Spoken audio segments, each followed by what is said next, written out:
The rain came down in relentless sheets, a cold, unyielding curtain that blurred the city's jagged skyline. Neon signs flickered through the haze, their colors bleeding into the puddles that pooled along the cracked sidewalk. Lila Monroe sat on the curb, her thin frame hunched against the storm, her worn-out coat doing little to keep the chill from seeping into her bones. Her cardboard sign, propped against her knees, was soggy and curling at the edges, the words "anything helps" scrawled in fading marker.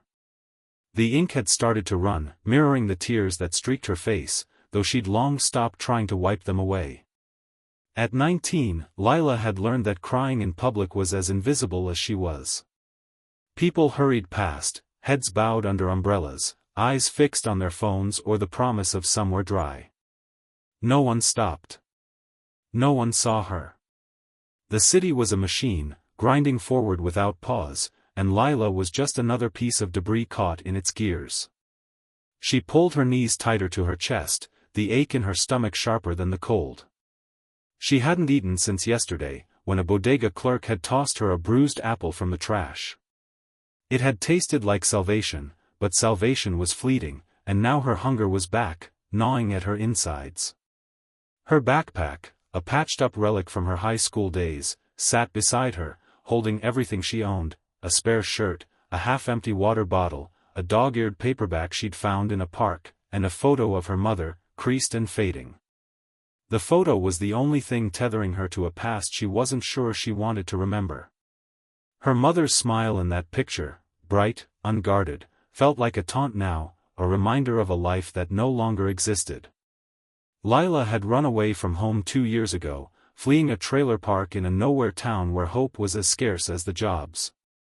Her mother had been sick for years, her body wasting away while Lila worked odd jobs to pay for medicine that never seemed to help. When her mother died, the trailer became a cage, shared with a stepfather whose temper was as predictable as the tides. The night he'd raised his fist one too many times, Lila had packed her bag and left, chasing a dream of the city, a place where she could be someone, anyone, other than the girl who'd lost everything. But the city wasn't the glittering escape she'd imagined.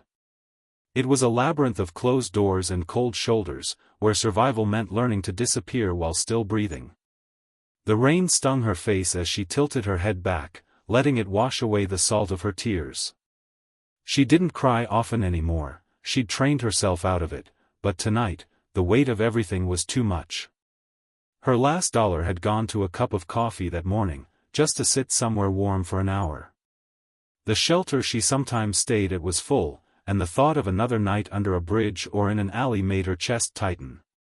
She wasn't sure how much longer she could keep going like this, fighting FO.